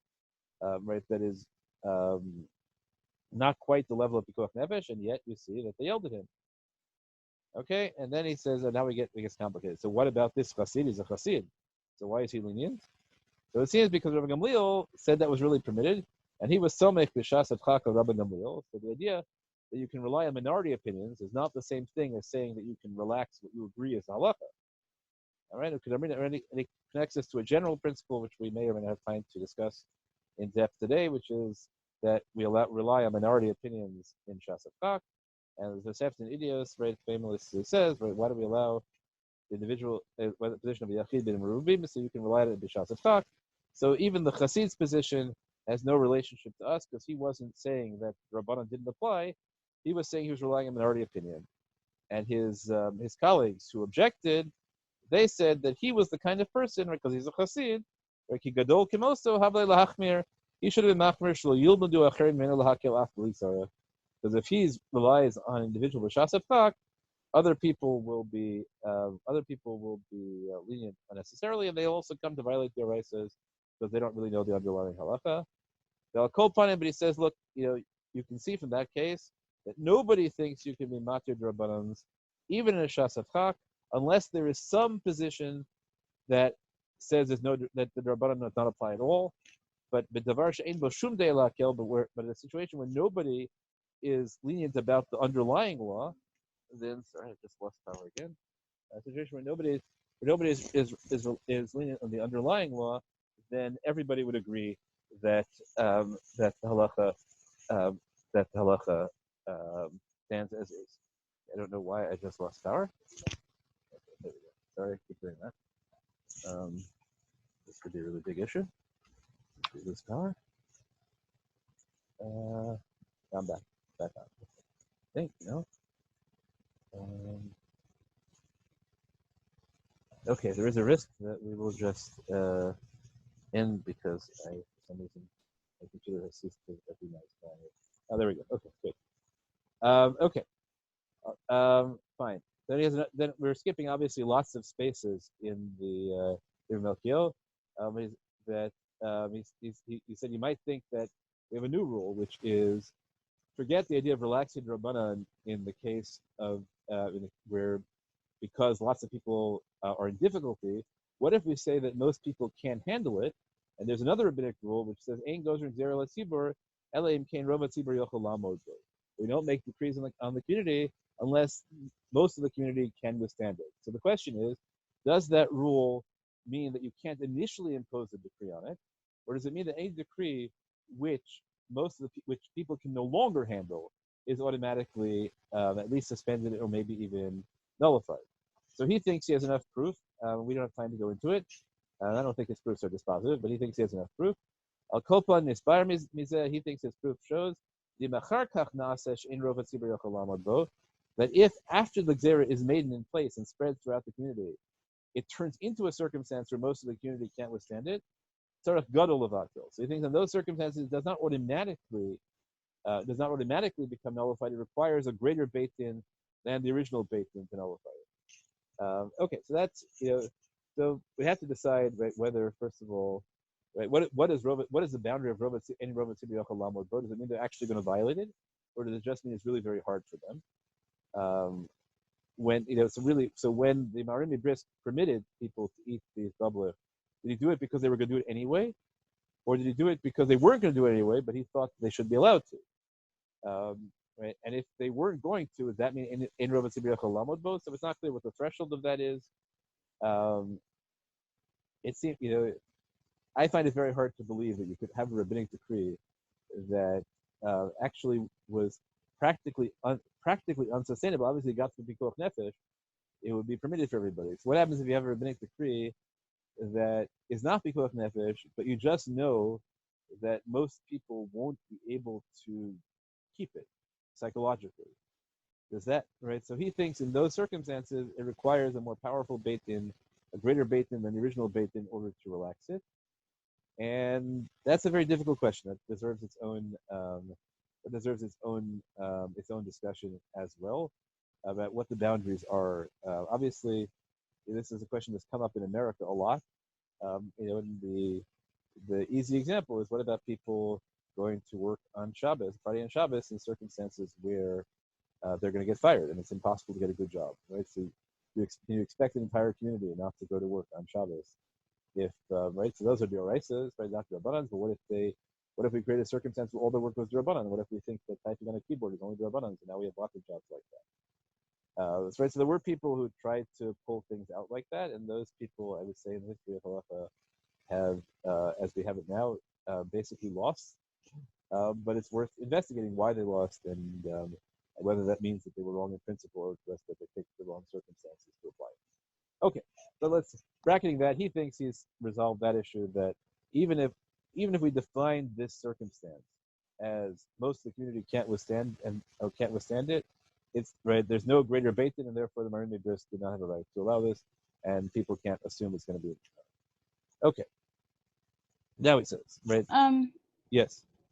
So what circumstances does he think would qualify as like a better beit din, given that the origins of Kitniyot are kind of shady? Yeah, that's a really good question. I don't know. I honestly don't know what he thinks it is. I think he's using it the way sort of beit din gadol levatil ordinarily is used in rabbinic literature is, there's no way to meet that until Zman Mashiach. Right? Usually it's a rhetorical device to say not you and not anybody you could possibly think of. The only thing is sometimes retroactively, if somebody has done it, then people will say, he must have been a beit din gadol. Right? But prospectively, it almost never happens anybody claims that, that if that beit din did it, that would be great. And that would be my take. Okay. Okay. My power. Are we covered? Yes. Ari Bahar. Do we have cases of decrees being rescinded, like the decree that a Baal Keri has to go to the mikveh? We do. Right. We have a bunch of them, and in all those cases, people are going to have to do what we'll see. I'm sorry, my power keeps going in and out. People have to adopt one of two strategies. Either they'll have to claim that the exception was built into the law, or they'll have to claim that was a beit din gadol b'chachma minyan.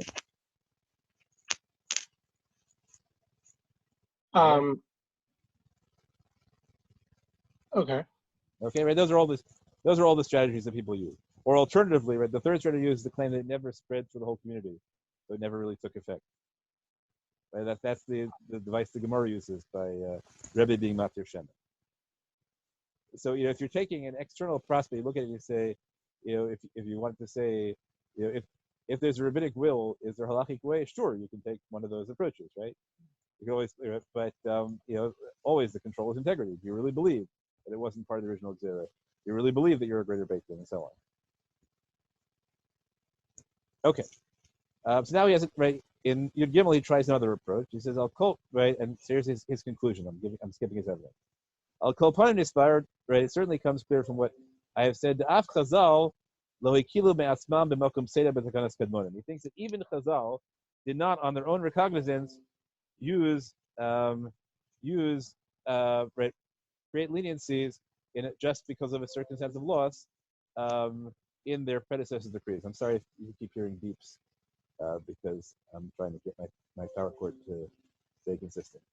Okay, imlo b'davar shebetchilo tiknu, even Chazal have to only apply it in the case where they say that originally the decree didn't apply.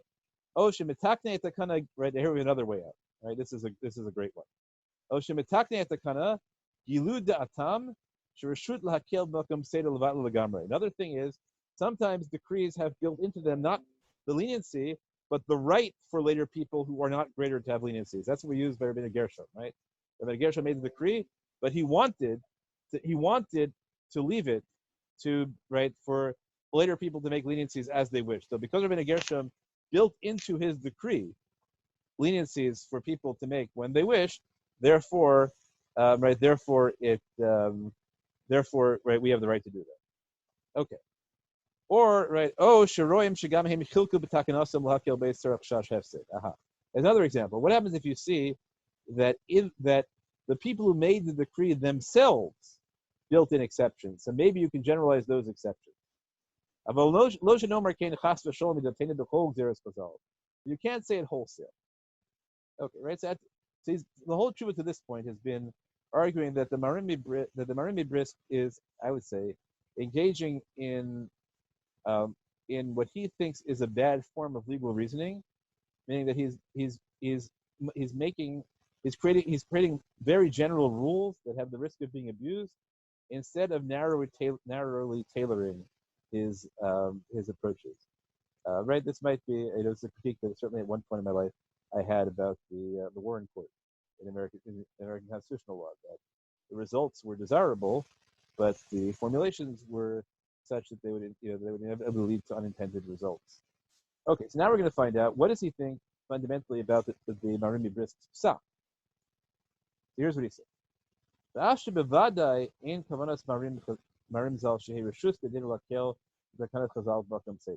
it is even the Marim, right? I'm attacking this position, but I don't chas v'shalom think that the Marim really thought that just in cases of financial loss we could be lenient in all the Rabbanon. Chas v'shalom arcane al tzaddik kemoso. God forbid to say about a tzaddik like Marim. Right? He really does have great appreciation for Marim's piety, and I don't think he disrespects his scholarship. Rak kavanaso, right? So here's what he thinks Marim must have meant. Shekemoshe matzinu shechazal kodem chasimas hashas. Ekilu b'takanas shekadma b'makom bilchek. Kena nachnu nuchal lakel etzorah b'takanos shenischadchu achar chasimas hashas. So here's it, right? So here he radically narrows the Marim. He says Marim didn't mean to think that we, God forbid, could relax leniencies that are in Chazal. No, but he says that the Chazal, according to Marim's thought, narrowed rabbinic regulations that their predecessors had made. So he thinks that the Marim Brisk will agree that the Chasimas Hashas, the end of the Gemara, is an absolute cutoff. But we, he says, should be able to be lenient in post-Talmudic decrees, the same way Talmudic rabbis were lenient in Talmudic decrees. And since Kitniyot is a post-Talmudic decree, so we should have the same authority over post-Talmudic decrees that they had over Talmudic decrees. So now he's narrowed the Marim. You can go back and see if that's plausible. I don't think it's a very compelling reading of the Marim. But he said, but I think even that's wrong. And rather, as I wrote, that he doesn't think that Chazal were lenient about their predecessors, Takanos, just out of their own opinion. So now he makes a leap the other way, which is not obvious. We could say, you're right, that all Takanos in the Gemara, if we don't have exceptions built into them previously in all the ways he showed, we can't be lenient. But who says that applies to Takanos after the Gemara? maybe the rules are completely different. He says, no, right? I think the Chazal didn't make leniencies in their takanos just because they thought circumstances had changed, so we can't even do it after the goal. And he says, what about Rabbeinu Gershom? That's Marim says that Rabbeinu Gershom's decree, decree is, right, we allow divorcing women against their wills or polygamy in specific circumstances which seem to be left up to whatever we decide is necessary. Whether we pass them that way or not, that leniency is a separate question. He says, no, if you look at the Lashon Takana Shabasov Shut Maram Marav Mavur, Shekain Hutna Mitkila Shal Terach Gadol Yuflu Kuf Rabbanim Hatir. This is a morass because it's very hard to find any kind of, we don't have any contemporaneous reports of Rabbeinu Gershom's decree. So what a text of Rabbeinu Gershom's decree is a mess. I'm not going to go there. But he thinks that the original decree has an explicit clause saying that later rabbis can do what they want to do. Okay, right? So, in circumstances, sometimes circumstances come up. The Kesef Mishnah, I think, someplace just says, well, we have to assume that there must have been a rule like that. And then all you have to do is make an argument and say, it's so obvious that it would be bad for decrees to apply in circumstances that are horribly counterproductive. Therefore, the rabbis who made the decree, we can assume, built in a clause that said that later rabbis could. So this is not a great way to end. Okay. Because we're ending, we're running up against the time. So I'm going to skip the whole debate about what Shas HaTchak Raya means, because that I hope will be a separate shir, and also a definition of Shas HaTchak. Right? So some of you may want to look off the record. We can know Shas HaTchak here's where he creates the difference between Shas HaTchak and Super Shas HaTchak. Right? Chag Gadol, which is famine, and then happily he says that Shash Igun is like Shnei Batzoretz, right? So individual woman who might become an aguna is parallel to even famine years. And then we have the whole discussion here, which again we won't get into right now, which is whether we can say the halacha in Shas HaTchak is so radically different than the halacha in ordinary times that there's something which you can make a bracha on the Shas HaTchak, but you're not yotzei all the rest of the time. But that also is not our jump. But then a really, really fun thing where he says that, when we say that Shas HaTchak Gadol applies to famines, well, it also applies to famines for Torah, right? Because we'll raise the lechem. That's a great thing. Okay, so we're going to skip the whole Shas HaTchak deal, and let's go on to his discussion of the rich and the poor. Okay.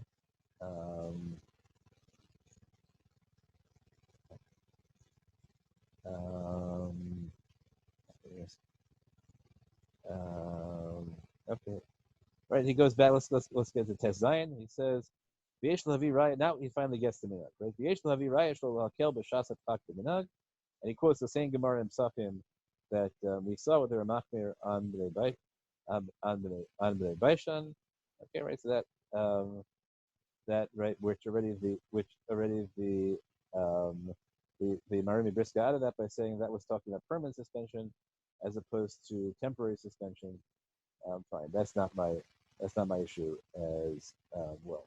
Okay, he quotes an important line, right, which again requires independent analysis. Jim Nischadesh, v'noda davar shlo yodu ametakim. So this is an enormous loophole. That if you hit a circumstance that was foreseeable to the previous beit-din, then you need a greater beit-din in order to overcome it. But if you hit an unforeseeable circumstance, so then even a lesser beit-din can be vatel takana. So what defines as foreseeable? Unforeseeable is a big issue, right? Do we think that plague is foreseeable? Sure. Plague where the reaction was quarantine, right? In certain with all the consequences nowadays. That I think is a bigger issue. So you could try and apply that as well. Okay, not our issue. Not our issue right now. Okay, let's go to the ending of Shuvah where he finally addresses the Marim Midras. Okay, it says Nashuv Lanidam Nidan B'Minhag Yisur Kitniyot Pesach. He says, it's not more than a neder. Okay, and in their days, right, everything, right, there was great. There was everything was really cheap. And guess what? Nobody really liked the minhag of Kitniyos. So here we go. The Kavan Shekol Yesoda Heter should be Arne B'Siyat V'Shmaya Mitzat Ones V'Dofek. So at the end of the day, he thinks that Kitniyos are here. Actually, we should read the whole thing. So I apologize. So since Kitniyos is not more than that, V'Meim Hayazol Gadol, when so he thinks that in Ashkenaz when they made the decree of Kitniyos, food was really cheap. And they never thought that there would be a circumstance where things would be so expensive as they are now. I'm going to leave aside the question of whether this is at all historically plausible, that that the early Middle Ages become a time of plenty when food is cheap. So therefore, when they accepted Kitniyot, they never intended it to apply to a circumstance like this. The Gorim Laniya Mania Simchas Yantiv, which would make the poor not be happy in Yantiv. V'gam Tapuchei Adama Yikar. And the potatoes are very expensive and almost non-existent because it's too cold. So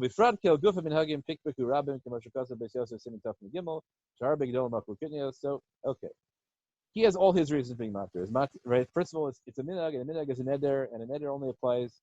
You can be matir a neder in circumstances which never crossed the people who made the neder's mind. So we can be matir this neder. Okay, now he says, so now he's gotten to the same position that he's going to be matir all of Kitniyos in his time, because there's onus and dochek and all those reasons. He says, Im kain ein lahatir rak laniyim shesovlim dochak v'lo lashirim. But he thinks you can only be matir for the poor, not for the rich.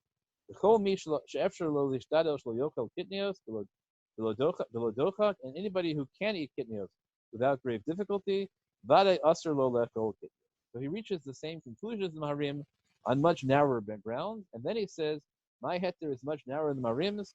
I would only allow it for the poor, as Ramah writes, right? So that onus that you can avoid is not called onus. Okay, now he's going to try and limit the Maharim again. He says, Maharim Shehitir Afla Ashirim, and the Marim who allowed it even the poor, L'tamei Azel, he was going according to his own position. Shedato Shetakana Gufa Yeshpach Biad Chachmei Adrola Shanosa Kifiyat Tzara, because he thinks you can change the underlying law if you need to. Avalafim Ashkasafti, but I wrote Shechalila Liga Begufa Davar, that you can't touch the underlying law at all.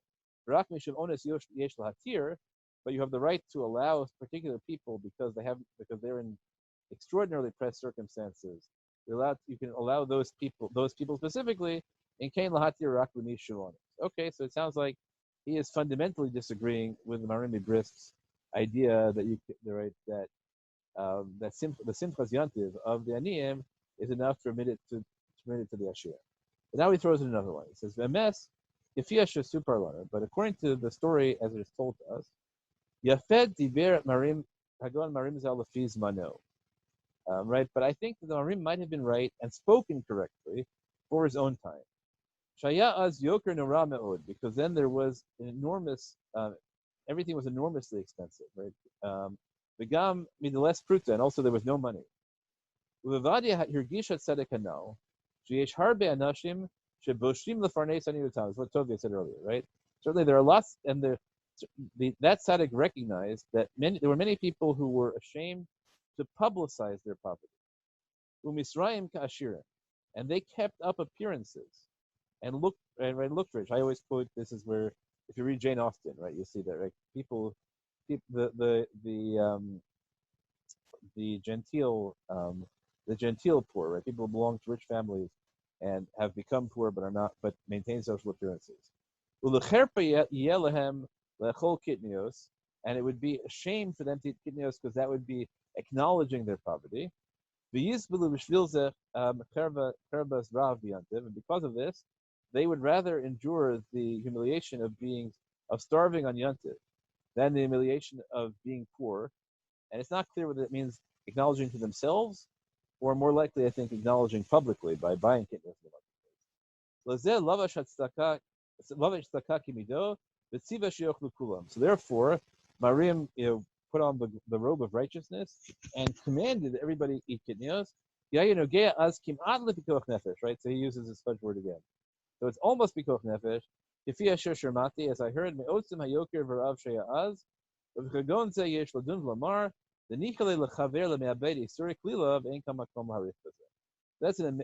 So he throws in lots and lots of interesting, broad words, his own categories at the end. He says that there were people who were poor but wouldn't acknowledge it, and so the Marim said everybody had to eat in order to make those people eat. Okay, but why don't we let those people make their own judgments?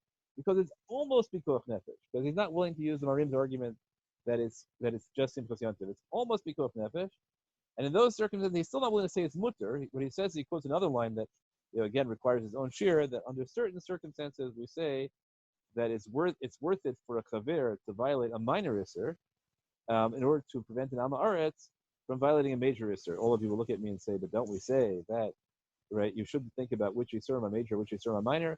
Good, right? Thank you, but it's a separate shir.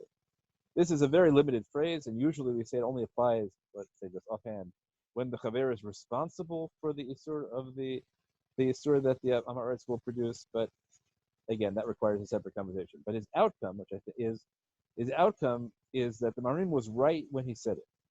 Aval bizmanenu ukemo b'shana zu todala lakel lo higia lamadrega kazu chas v'shalom. We're not anywhere near as hungry as they were. Pruta matziach sas, nor are we anywhere near as poor as they are. The rak aniyim hapratim v'yeduim mikvar, and only the people who were already poor. They're the ones who are having difficulty. So in our circumstances, you can't be matir anyone but those poor. And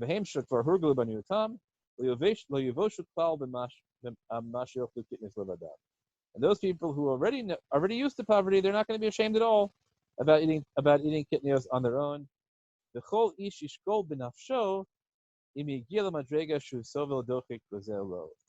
is also very interesting, right? So everybody has to decide for themselves subjectively if they are at the level of poverty or not.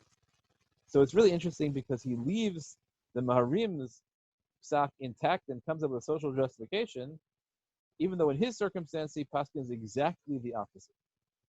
Okay, now he says the right thing.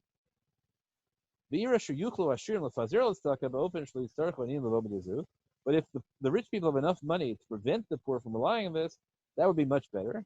But he says, we can't compel them to do this, just like we can't compel the rich to give the poor enough money that they don't have to eat the money, even though he says there are grounds for distinguishing.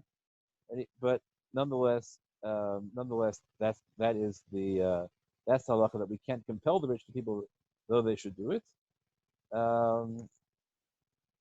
Okay, but certainly in general, every place where we're makel for hefsid meruba, and there's no and to the poor people, the rich people don't have to stop the poor people from relying on this. But he has that one line. The Gemara says that there are places where we say, "Cursed are people whose neighbors allow him to come into that kind of need." Okay, so we're going to sum up now. The Marim Brisk has this broad social policy where he says that we can allow things for the rich in order to prevent the poor from feeling embarrassed about this. And he thinks that there's a built-in principle about all the rabbanans that when it becomes a situation of at least communal shasat, they just don't apply, or at least that the local bezdin has the right to declare that they don't apply. That when it comes to minhagim, we can allow minhagim for specific circumstances, even if we wouldn't even though the minhag will come back into force when those circumstances don't apply. Those are all big chidushim, but the outcome is really cool socially. The Diri Malkiel attacks all the broad principles Marim comes out, but ends up saying there are circumstances where you do have to come up with blanket heterim, because otherwise people who should use that heterim won't. But he has lots of fudge language to make the Marim's case as rare as possible. And then he addresses the flip side of it is, so what kind of community are we if we allow the poor to have to rely on things that will stand them out? He is less concerned for the dignity of the long-term poor than of the genteel poor, and all those issues that we have to address whether they apply nowadays in the same way or not. Thank you all very, very much for coming. Thank you for participating. And if you only found out about this randomly as opposed to because you always track the Center of Modern Torah Leadership Facebook posts, etc., then please email me at moderntorahleadership@gmail.com, and I'll try and notify you specifically of forthcoming online events during the crisis. And if you don't already receive the weekly Dvar Torah, please tell me you'd like to receive it, and I will put you on that mailing list as well. Thank you very, very much. I should just stay on for a minute if there are any questions.